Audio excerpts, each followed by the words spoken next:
do I manifest? If I have this recurring chronic backache, how do I heal? I've started my business. How can I see excellent results in the business? I lost a job during this COVID time. How do I again go and then find my dream job? I have this innate desire to know myself, whatever that may be. Quantum physics is telling us that there is an infinite field with abundance of possibilities and opportunities, and our observation collapses those possibilities into a physical reality. Then manifestation is all about changing our thoughts and feelings into an elevated thought and feeling. Setting clear goals is about reprogramming those limiting beliefs and then practicing them regularly in our meditations and then manifest whatever that we want. The last time when we did this manifestation session, I was thinking something in my mind that I wanted that to happen. And when I did visualization, there were literally tears. I just felt that happiness and everything. And actually, it had happened this week. Whatever I was visualizing, it had happened. So I picked one and I started visualizing that I'm working there and I'm enjoying in that company like that. After like visualizing for a whole week while Chandra Sar's meditation, whatever I visualized, that happened to be the truth that I got the job.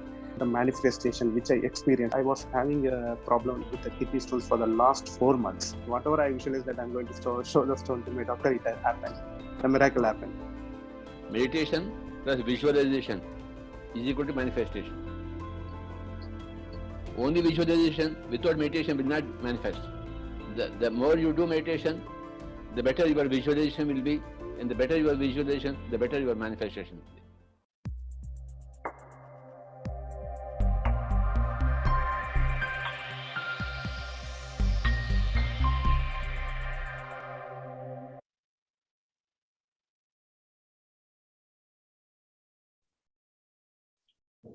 Good evening, friends.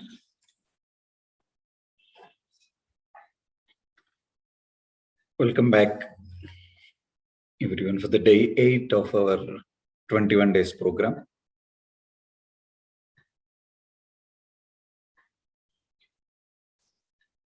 So how many of you are aware of what is this thing called manifestation or visualization?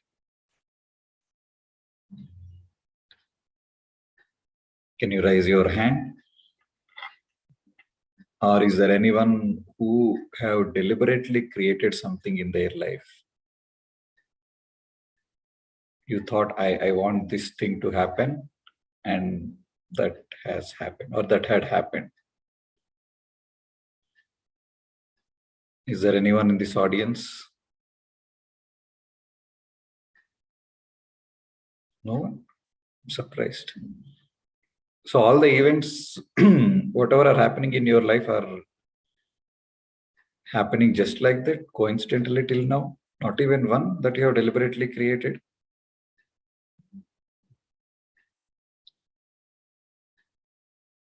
Yeah, we have a hand from Reshma. Let's talk to her. Yeah. Yes, Reshma, quickly in a minute. Yes, sir. Good evening, sir. Good evening. Go ahead. Sir, it is not happened. It's just happening right now on the way. Oh, wonderful. What is that? Yeah, I'm a student of Mr. Ravindra, sir. Yeah, I just wanted to have a job in my life. Okay. Yeah, till now I'm busy with my kids. Right now they are in a position to handle themselves. So I'm going with my career life now. So it is happening now. So you are deliberately creating something in your life now? Yes, yes, sir. Okay, wonderful. Yeah, thank you, sir. So I'm sure many of you would have thought of it, and many of you would have created something in your life. If the answer is no, then God, this is serious.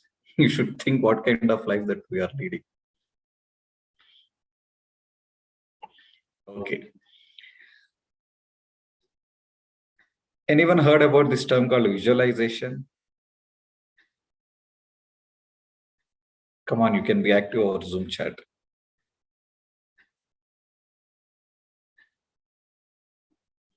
Visualization. before coming on to this program? Have you heard of this term? Someone said yes. Only one? Yes, it's about visualize anything like a dream. Okay. Okay, good to see some answers flowing. Yeah. Some are saying no. It's okay. You can say no if you haven't heard of it.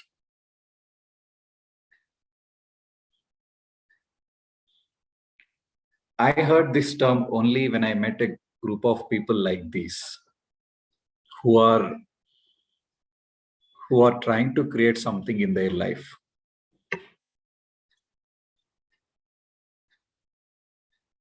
And from then onwards, I kept on hearing this term, especially with the sports stars. How many of you like Virat Kohli, Sachin Tendulkar, Sourav Ganguly? Okay. And how many of you read their autobiographies? At least one of them. Of course, Virat Kohli, I think he hasn't written yet, but Sachin has written, Sourav has written, and many great Australian cricketers also have written.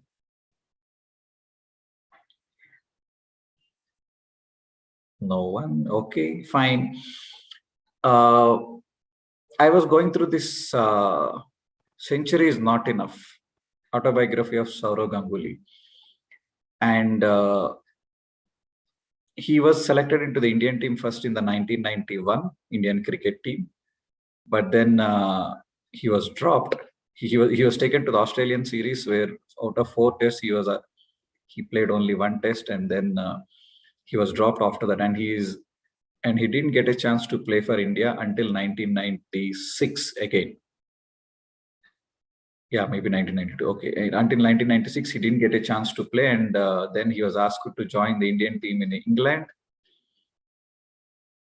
It was an England Test series, so he's going to the ground in the bus, and then he just closed his eyes and he's visualizing. Today, I'll get a chance to play in the 11. I'll be one of those 11 players who will be getting onto their ground. He just visualized that. He doesn't know how it could happen, but he just visualized. And then the next thing is, I'm going to get balls in this way, and I'm hitting these balls, and these balls are just going out of the boundary lines. These are the exact sentences he has written, and the term that he uses there is visualization. He's visualizing how the balls are coming, how he's hitting, how he's middling all those balls to the bat. And something happened, and Sidhu left the Indian team with some quarrel with the other player, and then Ganguly got a chance to play in the 11, and then he made a century. From then onwards, he didn't look back. He went on to become the captain of the Indian team, and he's very famous for hitting the sixes in those times, those long sixes during long on and long off areas. And one day, one interviewer asked in sports magazine, sports journalist, how come you are able to hit the sixes so effortlessly? He said, I'm just visualizing that the boundary line is very less, and my ball is always going above the line. And 9 out of 10 times it used to happen. So why I said all these things, of course, some of you guys who doesn't know about cricket and about sports stars may not be able to relate it, but you can just understand this concept, what this guy has done there. And the same thing I heard from Sachin. He used to visualize every day before going to the batting that how he's hitting and how the balls are exactly going in the gaps, or those beautiful cover drives, all that stuff. And recently, the same thing I heard from Virat Kohli also. And you read these stories of these guys who won the medals in the Olympics. The same thing they do. They're just visualizing.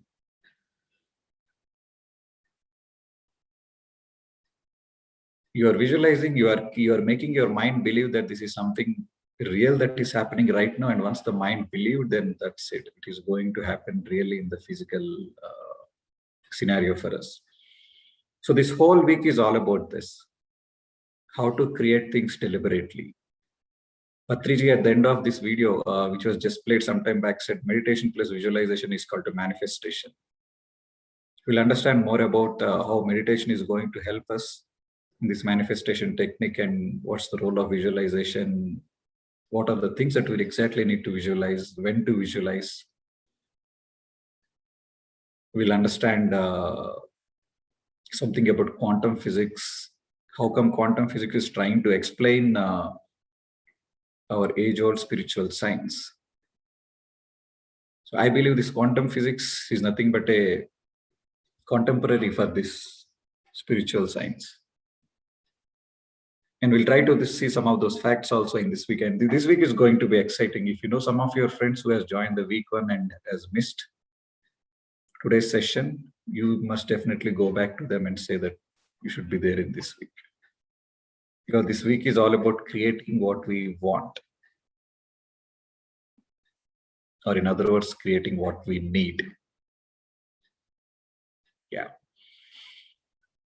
So let's get into meditation, guys. After the meditation, we'll have a master class. We'll talk about the quantum physics and some of the facts what quantum physics is trying to uncover at the atomic level. Yeah. Yeah.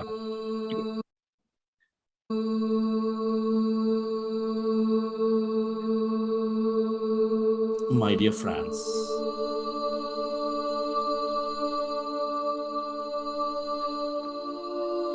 my dear masters, keep your hands on your chest area with your eyes closed. Rest your attention on your breath and on your sacred heart.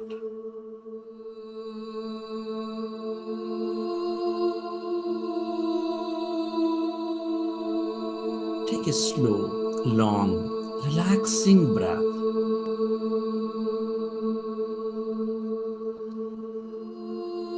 And feel your beautiful heart.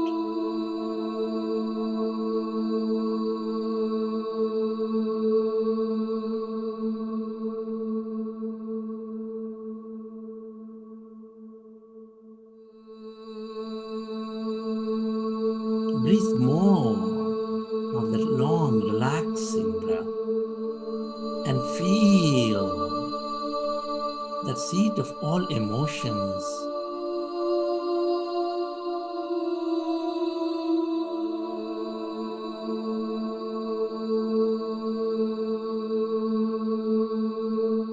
Which is nurturing all life with its love energy. With gratitude.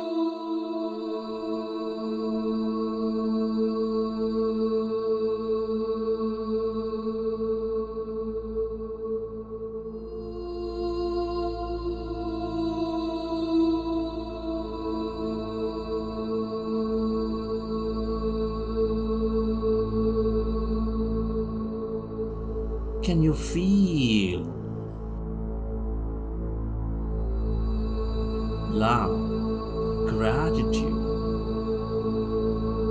compassion inside your beautiful heart?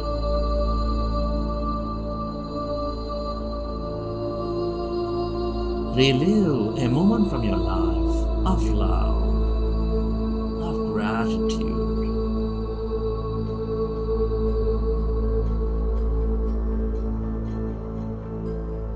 Feel more of the love energy.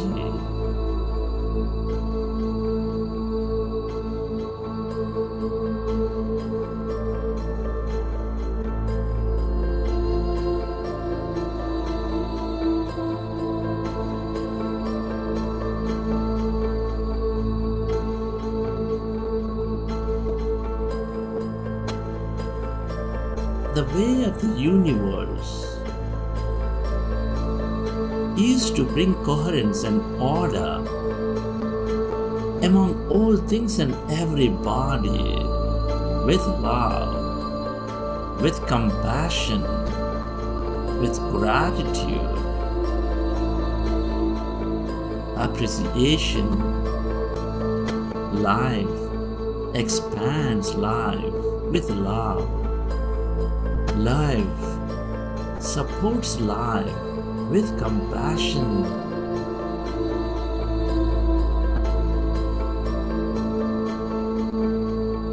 Can you feel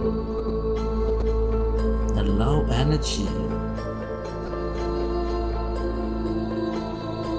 inside your beautiful heart?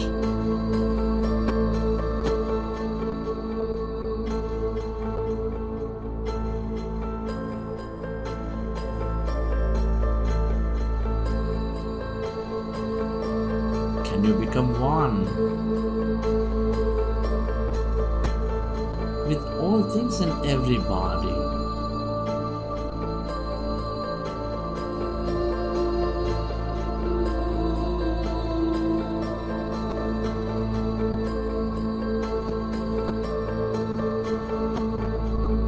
Can you radiate that energy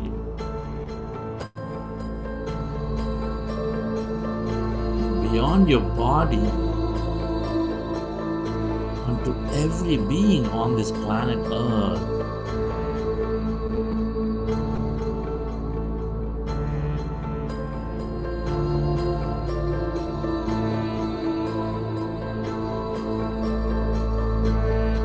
Feel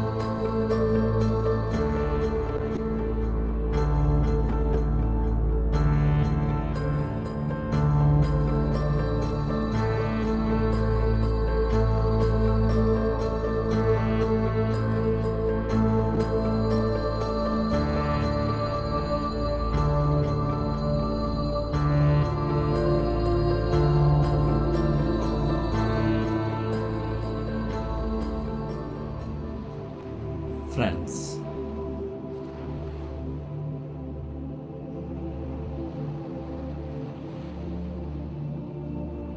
Let's go into breath mindfulness meditation with your fingers into fingers. Rest your hands comfortably in your lap and observe your normal, natural in-breath and the out-breath.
Be with your breath.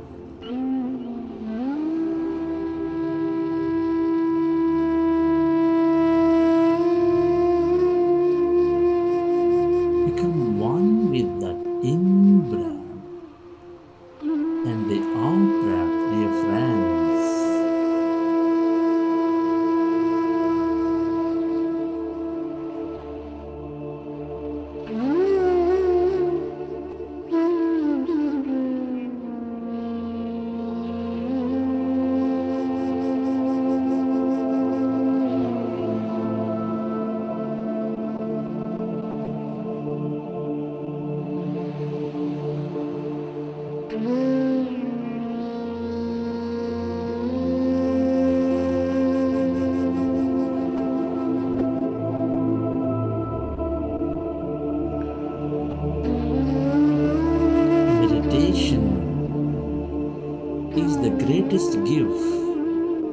we give to ourselves.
Observe your normal, natural in-breath and the out-breath, dear friends.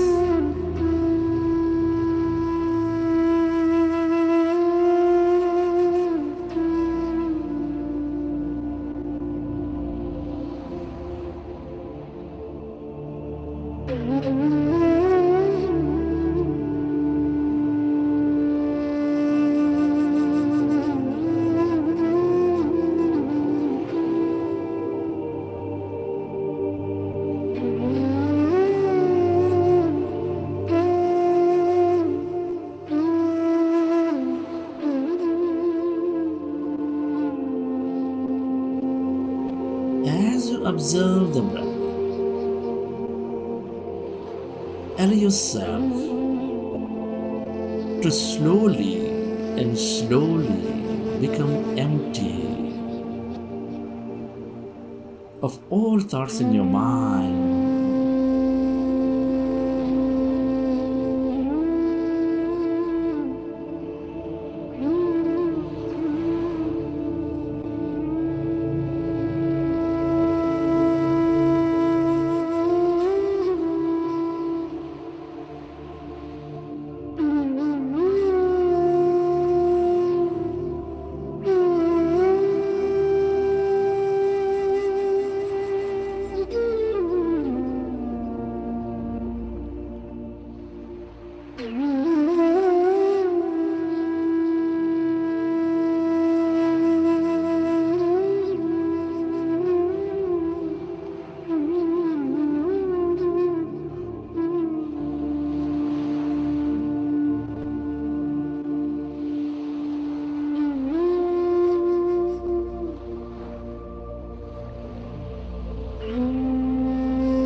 Be with your breath. Become one with that in-breath and the out-breath. And allow yourself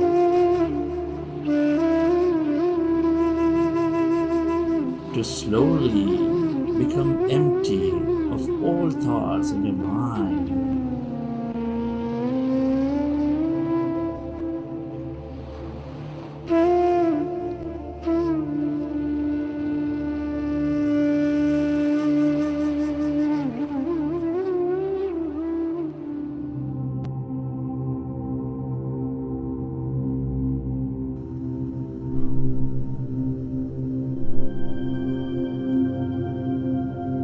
As your mind is empty,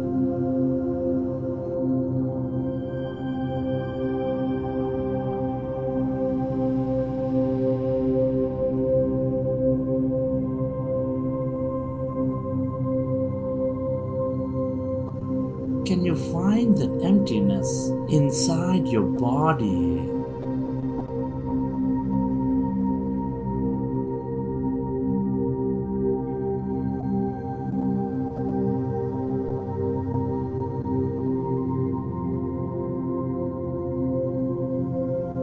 Can you feel that emptiness all around your body, occupying your room as you're becoming one with your breath?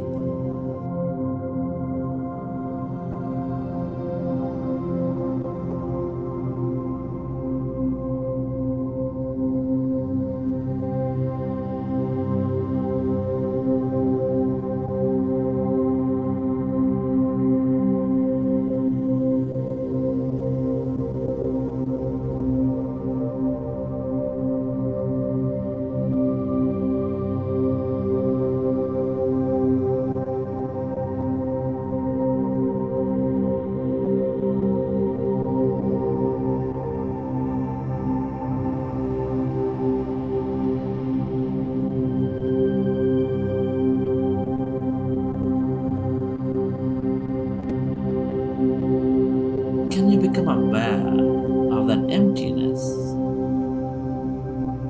inside you, all around you?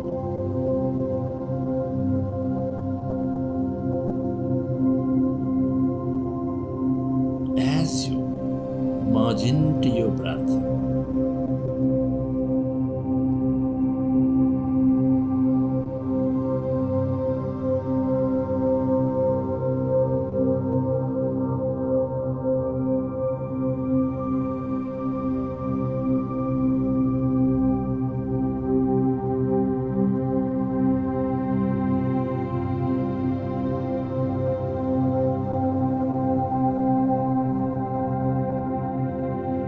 become aware of that emptiness where there's no body,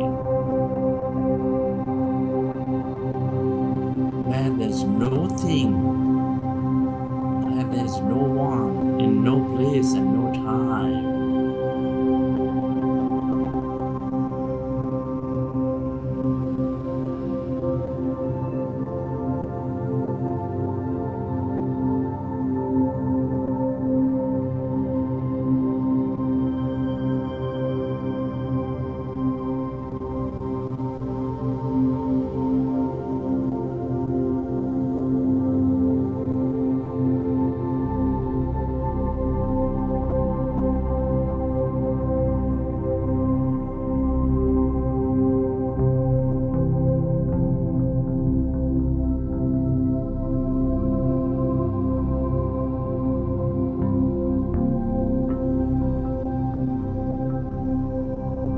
All emptiness is energy.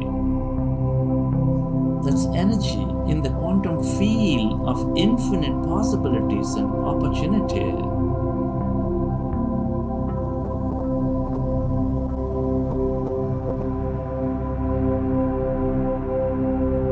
Where everything is connected to everything else.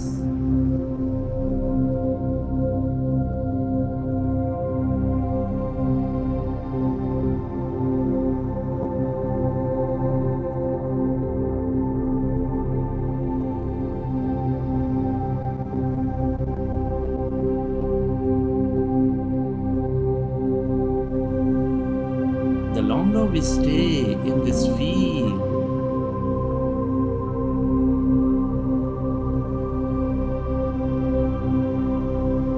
the more we become of it, the more we receive from it.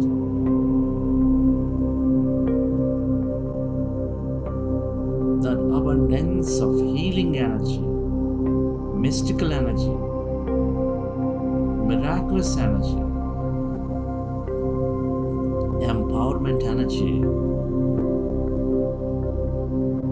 or whatever that we can become aware of.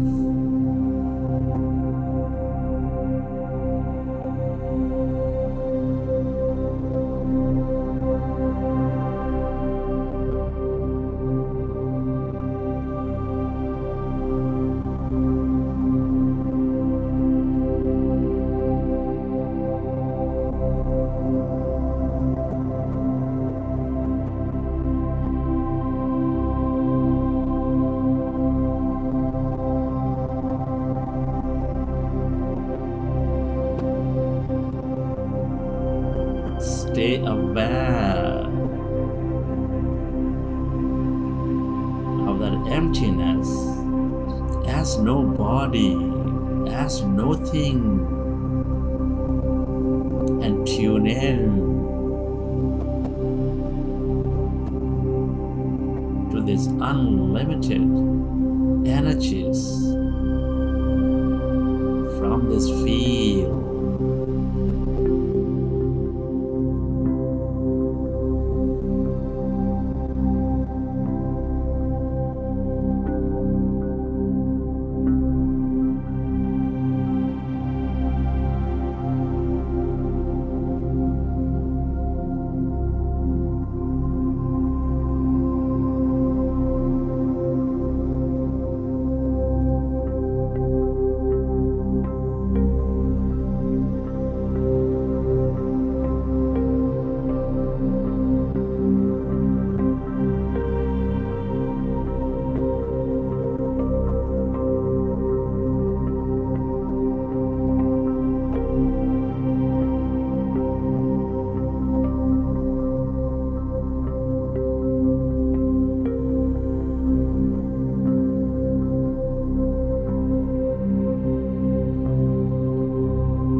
Into the breath, merge into that emptiness.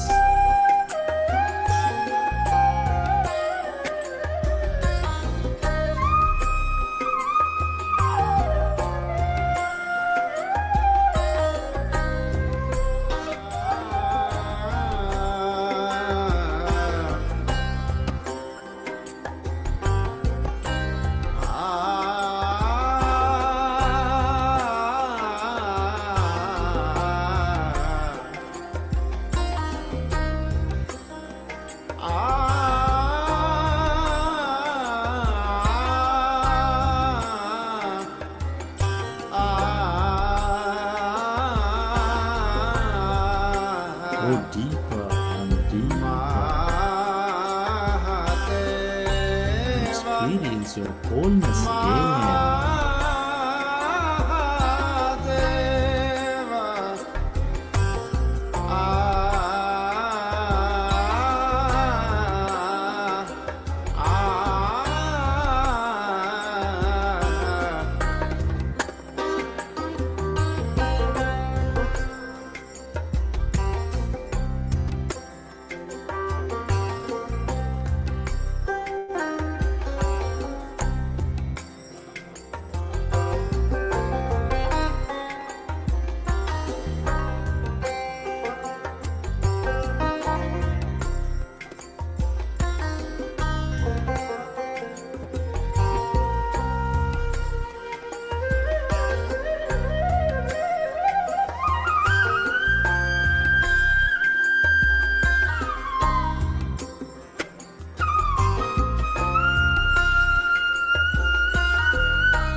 Deeper and deeper, dear friend.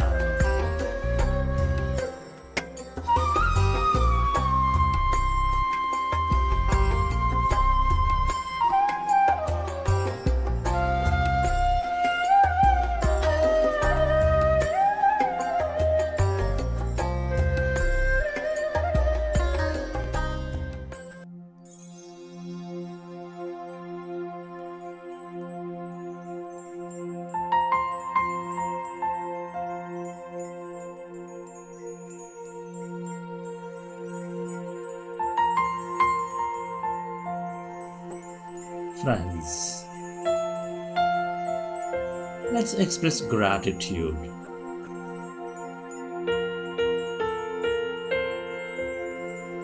Gratitude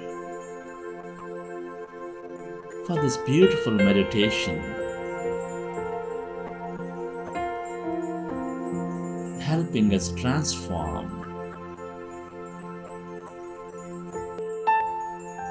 Be grateful to your parents for giving us this wonderful connection to this universe. Be grateful to your teachers and mentors for expanding your knowledge and wisdom. Be grateful to all the people in your life, your family, your friends, your colleagues, partners, relatives, everybody, for allowing us to learn so many things.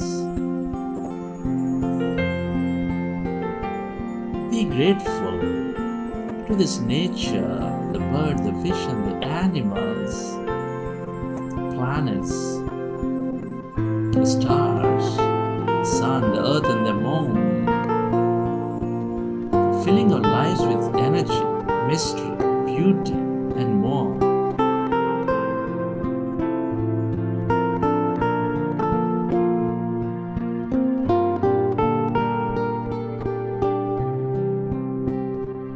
Be grateful for all the things we use, the places we visit, our systems, governments, companies that support us in many ways, and all the people who help us.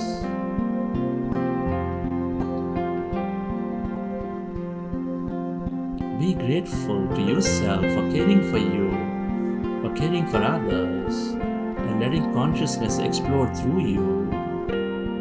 Be grateful to this intelligent universe for allowing us to experience so much more in this life. Gratitude is the ultimate state of receivership.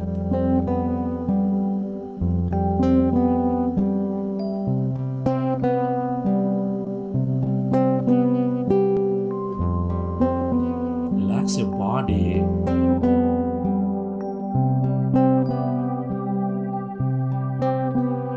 We can change the world one heart at a time. We can change the world As you relax, one heart at a time. experience from the see session. you. I know you. You're a part of me. We can change the world And whenever you're ready, one heart at a time. you can keep your hands or eyes for 5 We can seconds change the and world then open your eyes. one heart at a time. I see you. I know you. You're a part of me.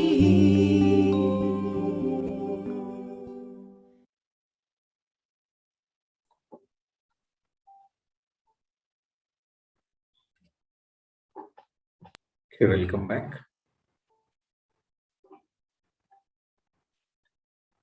Slowly open your eyes when you are ready.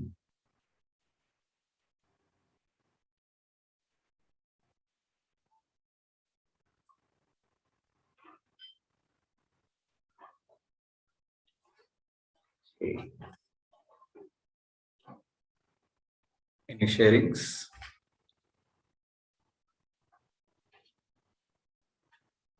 How was today's meditation?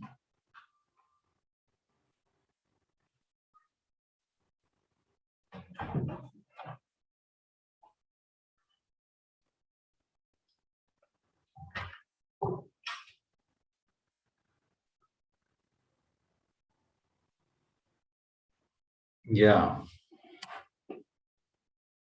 Happy Janmashtami.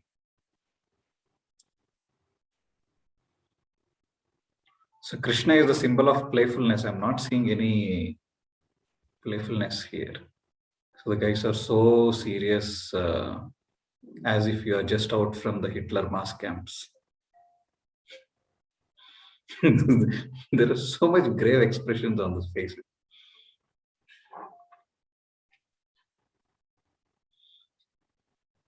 Okay. Maumita madam, would you like to share? Happy Janmashtami, sir, and to all of you. Today is Thank my you, first madam. Yeah. session. Really liked it very much. Now let's explore more, sir. Okay. Where are you from, ma'am? What do you do? And how do you came to know about this program? Sir, I am a housewife, and in 2019, I was blessed with diagnosed as a cancer patient. And then I thought of healing myself in a native pure type. So I used to search over net. Then I met Smyapa Himadri. She's a health coach. From Okay. there, and from there she taught me how to I can heal myself, how to heal my body, how to heal my soul, how can I change my diet. And from there, I totally transformed, and I realized this life is very beautiful, and I'm grateful to everybody in this journey, to those who all have helped me. And I think I'm a very blessed person. Many people in this journey came and helped me, and now today I'm totally cancer free, sir. And Wow. yeah. So Beautiful. So the next week we are going to talk more about the health, and we would like to listen to your complete transformational story. okay, sir. And In 5 to I 7 thought of minutes. doing this manifestation because somewhere I think being a human being, we sometimes step back, no? So I thought of joining again to manifest something in my life that I want. So looking forward, sir. Wonderful. All the very best. Thank you so much, sir. Okay, so let me share my screen.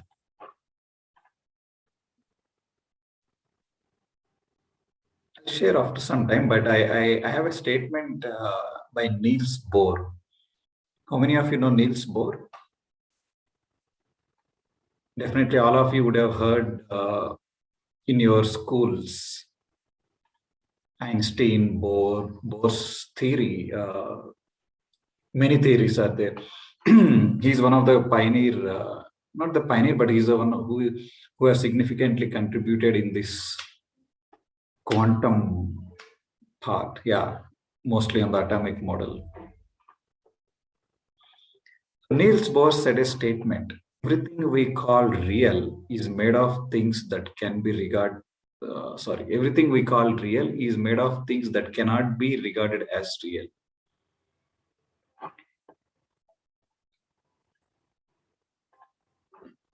What does he mean? What does he mean by that? Were you guys able to see my screen?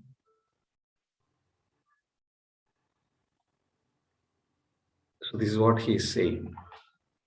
Everything we call real is made of things that cannot be regarded as real. So he's telling what you are seeing may not be the exact thing that you are seeing, or what you are seeing with your physical eye may not be real. Everything might be an illusion. Is that true? Are we living in the world of illusions? What we are seeing, what we are feeling, what we are hearing, what we are experiencing, is this completely an illusion? Have you ever thought of it? Whether I'm living in a real world or in a world of programs or illusions? Or you say, I don't have time to think.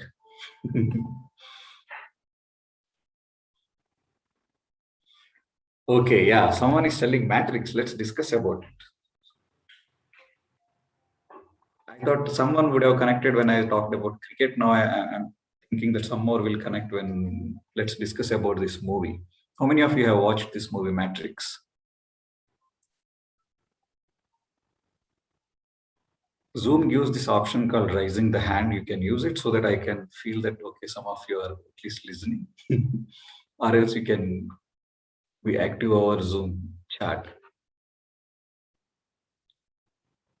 Okay, quite a few.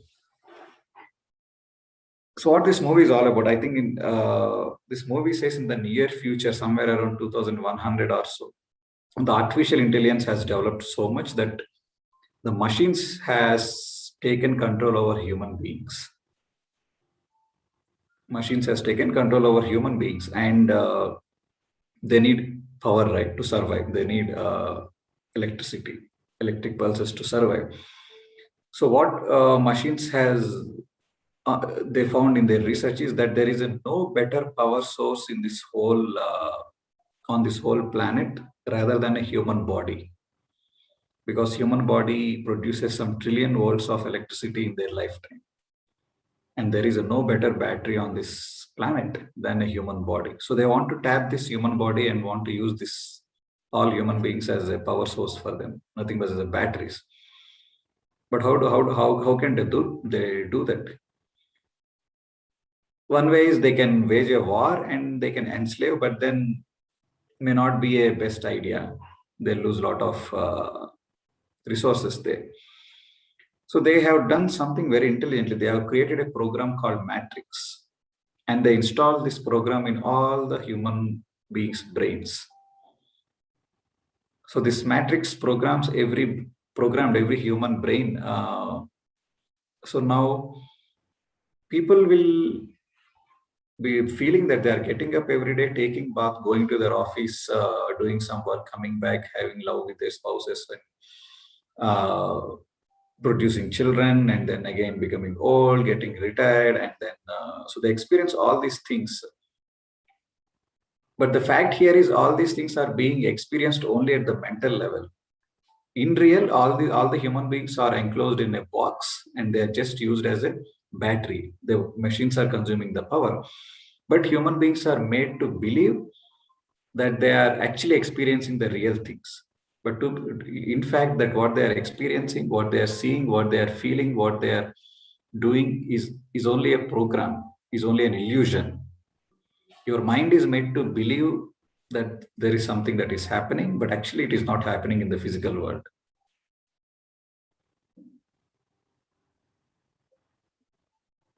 So the question is, are we living in matrix, or are we actually living in a world of our freedom? So what's your answer? What's the guarantee that you are not part of matrix, that you and I are not part of matrix?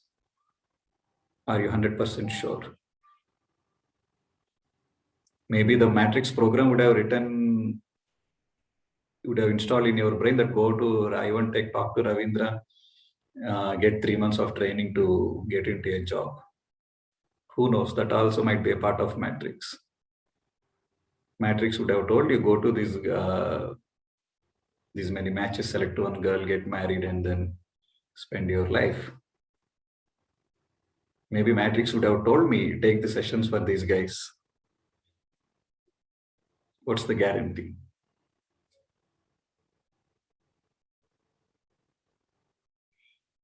Fortunately, in the movie, there is a group called Trinity, Morpheus and Trinity. The group name is Morpheus and Trinity. And those guys are actually making people believe that, boy, you are not living in the actual world. You are living in matrix. Machines are controlling you. Come on, take this red pill and you will become out of matrix. Who are the Morpheus and Trinity to us in our lifetimes? Is there a group actually who is trying to pull the people out of the matrix? Absolutely, that red pill is nothing but meditation here, which actually makes you be more aware, makes you question things, which actually kinds of does actually so many things. And the one who is teaching meditation, you can call them as the Morpheus and Trinity group. We have been successful in pulling out so many people out of the matrix from the last 4 years. What can be a matrix to us? If we are made to believe that it is so hard to make that money and we need to work around the clock like a donkey, then we are part of matrix. I need to consume these pills in order to come out of my illness. Yes, I'm part of matrix.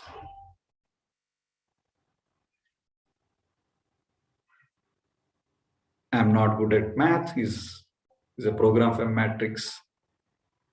I'm scared to death to attend interviews is a program from matrix.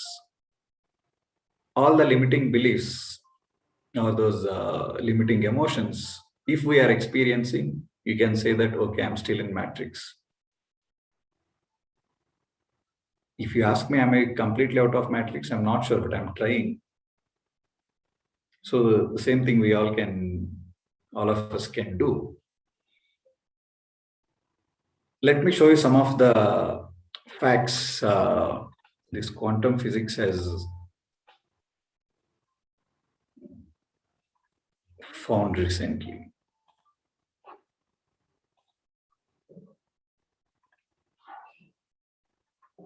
So all of you should go to home and question now, am I living in matrix or I'm totally free?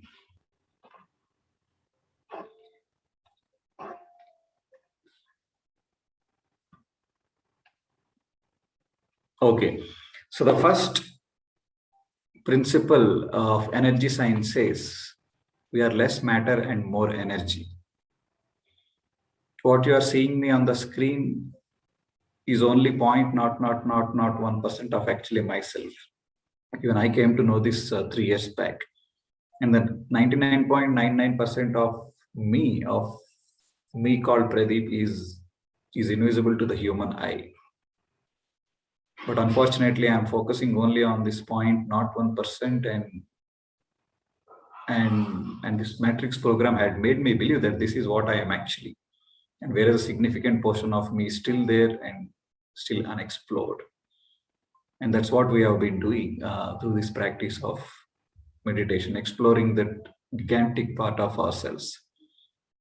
And once we are convinced that we are less matter and we are more energy and there is still so much to be explored, then we obviously will believe that there are unlimited possibilities and unlimited potential in us. when what I am knowing about myself is only a point, not 1%. And yes, the potential, what I am believing that I am having is only also a point, not 1%. And there is still so much that needs to be explored, that needs to be experienced. We'll talk more about this unlimited possibilities in the coming slides, in the coming days. And the third point, the beautiful point here is our observation manifests the possibilities. When I'm saying that there are so many possibilities existing, see, right now at this moment, so many possibilities you also might be having. The possibility of sitting in this class, the possibility of preparing some assignments, possibilities of preparing for some assignments, possibility of going for a movie, watching a movie, playing a cricket match, and so many other things. But you have chosen this possibility of sitting in this class, right? So you thought of it. You thought that I need to attend this class, and your observation has manifested that possibility. Again, we'll talk more about this also. These are the three principles of the energy science. We are less matter and more energy. Once I realize that, I believe that there are unlimited possibilities and potential, and I'm able to choose one of the possibilities by putting enough observation. Where the attention goes, there the energy flows. Where the energy flows, there the manifestation happens.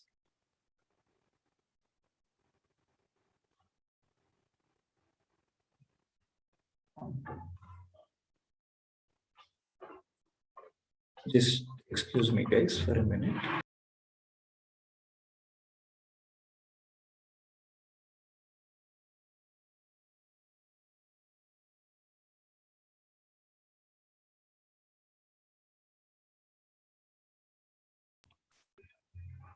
Okay, back.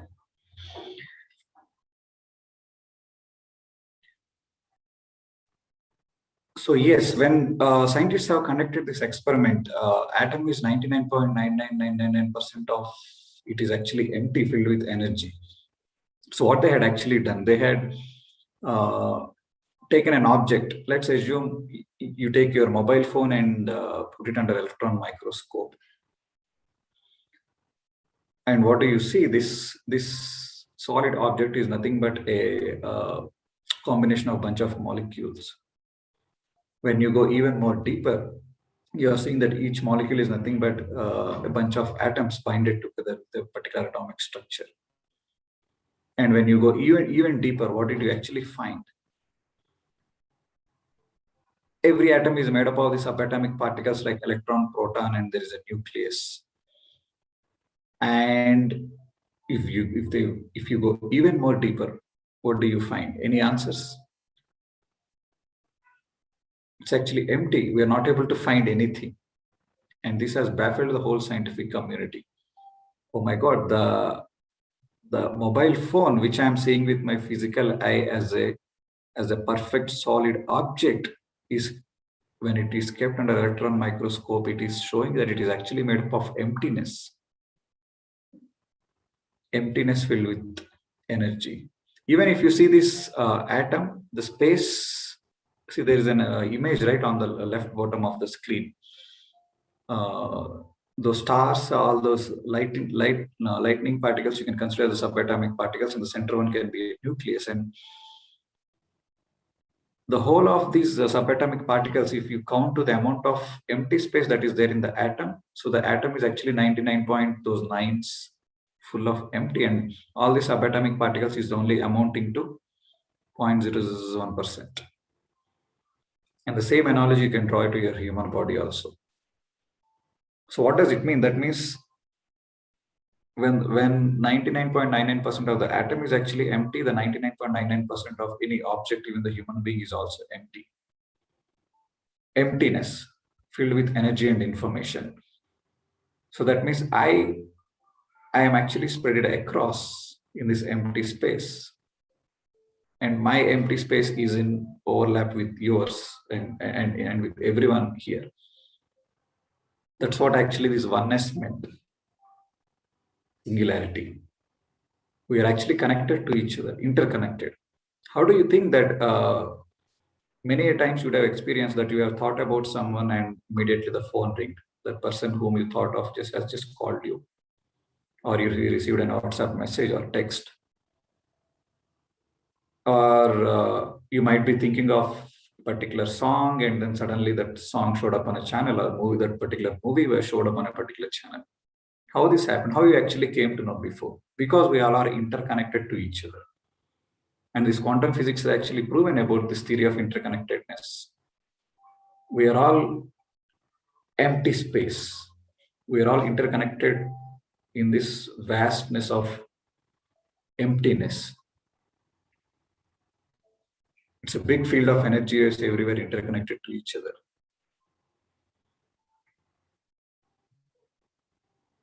And just now, some time back, we discussed that this subatomic, when we go even deeper than the subatomic levels, it's actually empty. So when it's actually empty, how the electron is, how the subatomic particles are actually existing? It's only through observation. When the observer puts his attention that I want to see an electron, the electron is coming up there. Until or unless that time the electron is not there. So it's the observer who is collapsing that possibility into a reality. I'll show a small video here, which can give us a better understanding. Okay, let me play this video.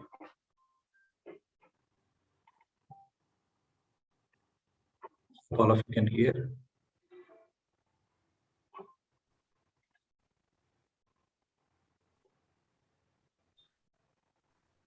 Not able to hear. Okay, let me.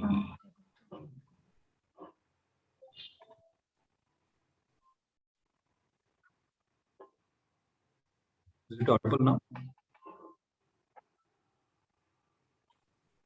Still no problem.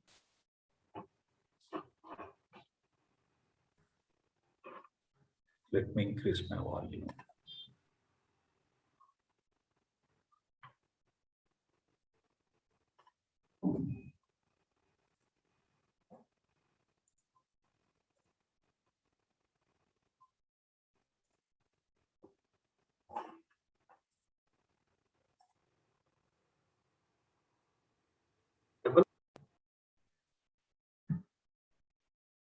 No. Can you give me a minute? I'll try to share. Okay, fine, you can share. Please continue. Just 2 minutes, I'll share.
Shall I share?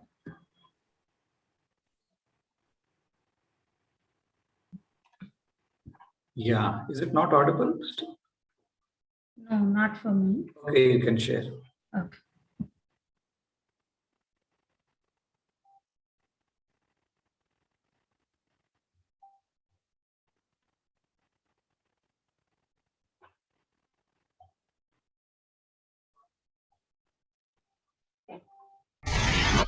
And here we are, the granddaddy. Is it audible? Yeah, go ahead. Of all quantum weirdness, the infamous double slit experiment. To understand this experiment, we first need to see how particles, or little balls of matter, act. If we randomly shoot a small object, say a marble, at the screen, we see a pattern on the back wall where they went through the slit and hit. Now, if we add a second slit, we would expect to see a second band duplicated to the right. Now, let's look at waves. The waves hit the slit and radiate out, striking the back wall with the most intensity directly in line with the slit. The line of brightness on the back screen shows that intensity. This is similar to the line the marbles make. But when we add the second slit, something different happens. If the top of one wave meets the bottom of another wave, they cancel each other out. So now there is an interference pattern on the back wall. Places where the two tops meet are the highest intensity, the bright lines, and where they cancel, there is nothing. So, when we throw things, that is, matter, through two slits, we get this, two bands of hits. And with waves, we get an interference pattern of many bands. Good so far. Now, let's go quantum.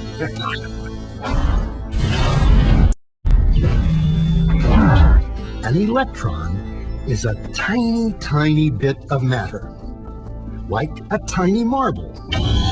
Let's fire a stream through one slit. It behaves just like the marble, a single band. So, if we shoot these tiny bits through two slits, we should get, like the marbles, two bands. What? An interference pattern. We fired electrons, tiny bits of matter through. But we get a pattern like waves, not like little marbles. How? How could pieces of matter create an interference pattern like a wave? It doesn't make sense. But physicists are clever. They thought, maybe those little balls are bouncing off each other and creating that pattern. So they decide to shoot electrons through one at a time. There is no way they could interfere with each other. But after an hour of this, the same interference pattern is seen to emerge. The conclusion is inescapable. The single electron leaves as a particle, becomes a wave of potentials, goes through both slits, and interferes with itself to hit the wall like a particle. But mathematically, it's even stranger. It goes through both slits and it goes through neither. And it goes through just one and it goes through just the other. All of these possibilities are in superposition with each other. But physicists were completely baffled by this. So they decided to peek and see which slit it actually goes through. They put a measuring device by one slit to see which one it went through and let it fly. But the quantum world is far more mysterious than they could have imagined. When they observed, the electron went back to behaving like a little marble. It produced a pattern of two bands, not an interference pattern of many.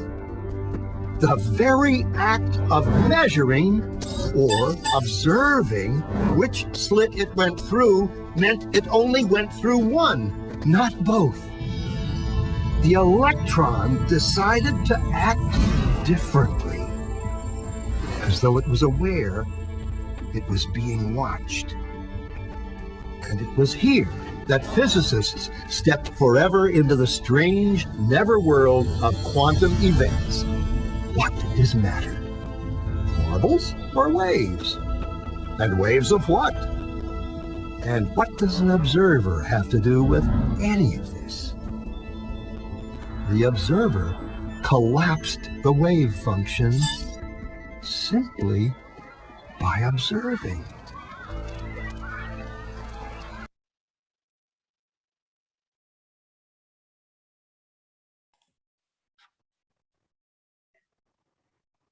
Yeah.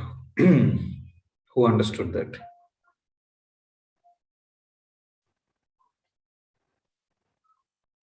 Okay, this video is in the YouTube. You can go back and see. The name is double slit experiment.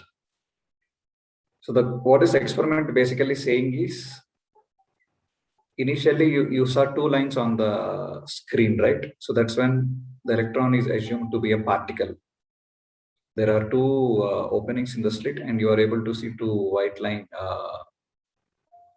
white patterns on the screen.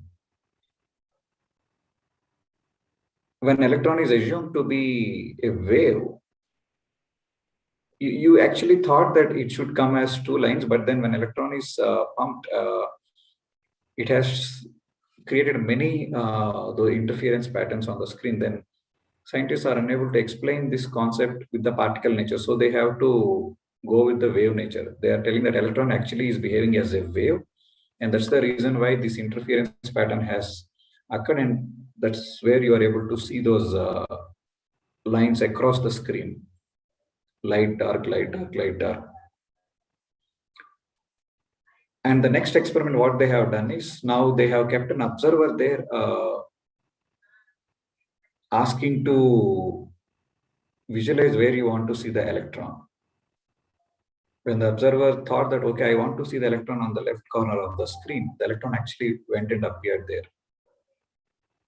It was not coming in the entire screen. That interference pattern is gone. And when the observer thought, okay, I want the electron to be seen on the right side of the screen, he's actually seeing it the right side.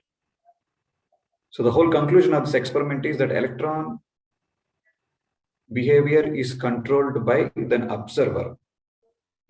That means that electron, which is actually existing as a wave, collapsed into a particle and has appeared somewhere on the screen because the observer wants it to behave in that way. So the same kind of analogy we can draw to the events in our life. If we visualize all the events as all the possibilities as an electron, so these possibilities are there at all the places at all the times, but when an observer put an attention saying that I want this possibility to be collapsed, that actually collapse and fall into our real life as a physical event. This is what that whole experiment is saying. So you go back to the YouTube and watch it again another 2 or 3 times, you like exactly understand what this experiment is saying. And what is the link between this meditation, what we are doing, and this video and the discussion what we had till now?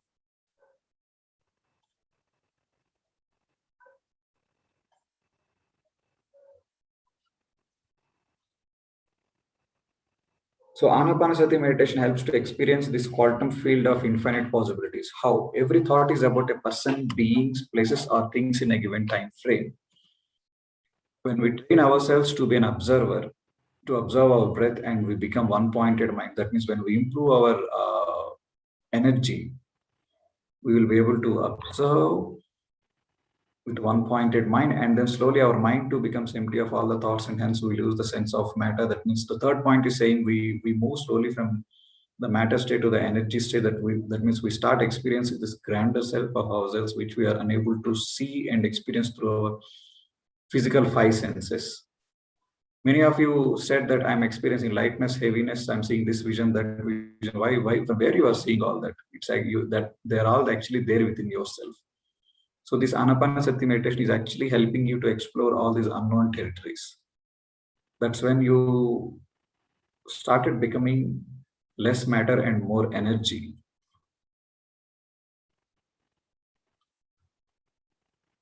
The more we are with it, the field, the more we experience it, and the more unlimited we become. That is consciousness.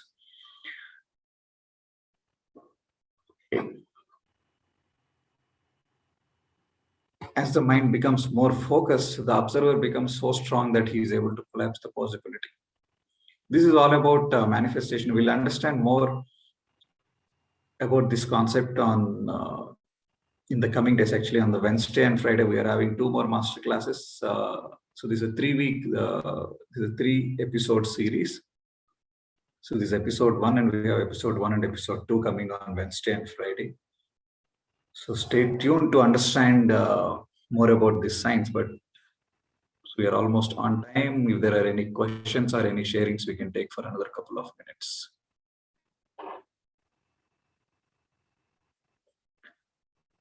And yes, there are the week poll winners, Swapnil and Arul Jebinson.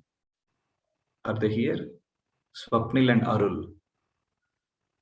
They'll get a couple of books from Buddha Siva Quantum Foundation. Do you have Swapnil here?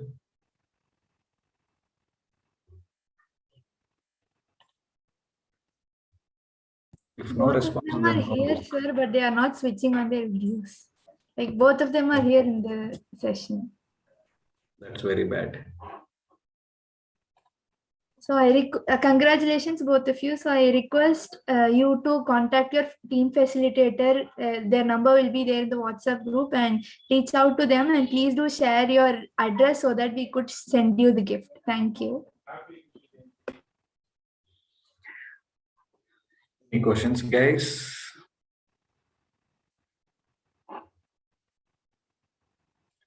I got serious faces.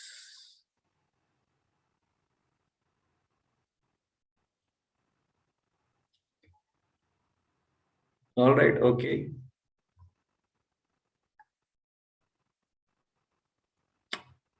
Okay, we have a hand from Ravi. Yes, Ravi.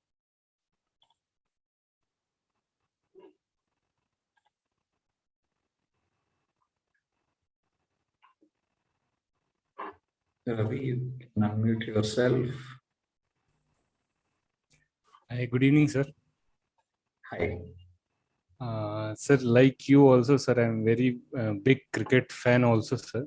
And I have a question for you. I used to observe people, like yesterday I also said, used to observe people from the Western side also and other countries also. When I used to watch matches, and I saw one event, sir, that I think you saw the final of 2019 World Cup between India, England and New Zealand. That was actually, I like that Ken Williamson very much, just because of his very behavior, not the playing like this, how humble he is. And sir, after losing that World Cup, that is really heartbreaking. By fine margin, he is going to lose. And there was a kind of smile on his face. Even I have saved that picture in my mobile also. How he managed, even he is also 29, 30 years old, how he managed to overcome that much emotions. As we Indian, you considered as more emotional compared to Western people. So how it's possible, how that those players, those that especially Williamson control that emotions? Yeah, so let's not generalize that we are more emotional and stuff.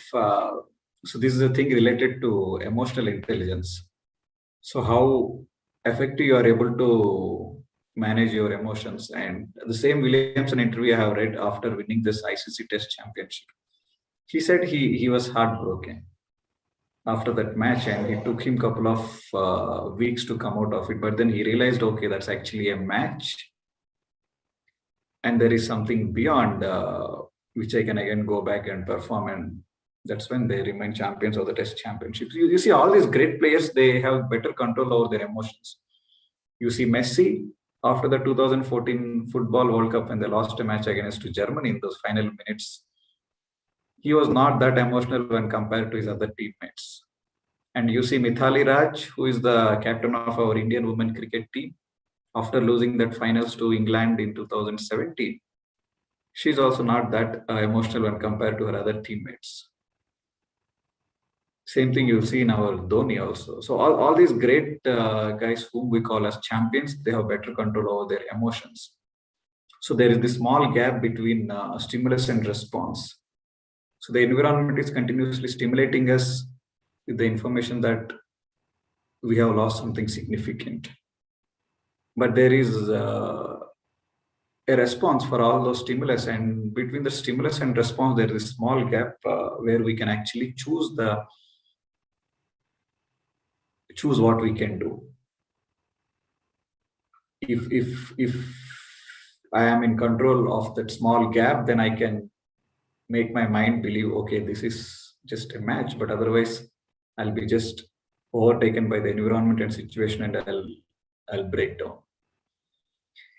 So this gap is more in meditators. In a meditative mind, the gap between stimulus and response is more, so that we have better control over the emotions. So that's the secret there.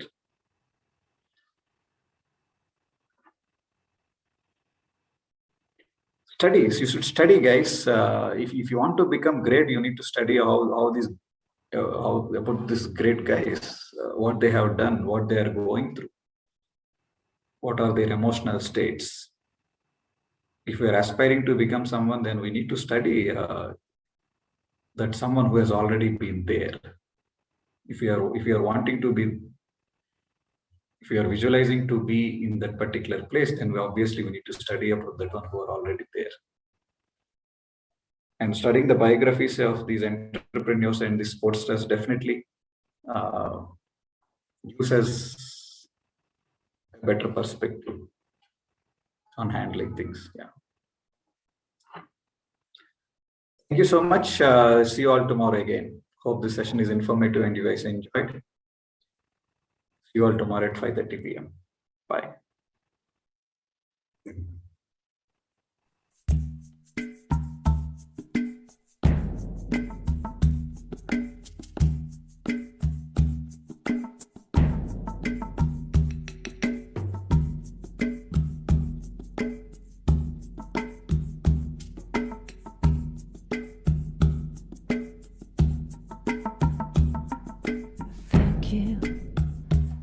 Say thank you, thank you, thank you, 'cause I'm so grateful,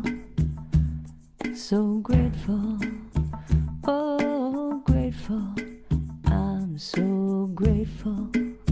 So I want to say thank you for this day, Spirit, thank you for this day. Thank you for this day, Spirit, thank you for this day. This healing, this healing, this healing day. This healing, this healing, this healing day. Thank you for this day, Spirit, thank you for this day. Thank you for this day, Spirit, thank you for this day. This healing, this healing, this healing day. This healing, this healing, this healing day. Thank you for this day, Spirit, thank you for this day. Thank you for this day, Spirit, thank you for this day. This beautiful, this beautiful, this beautiful day. This beautiful, this beautiful, this beautiful day. Thank you for my friends, Spirit, thank you for my friends. Thank you for my friends, Spirit, thank you for my friends. My wonderful, my wonderful, my wonderful.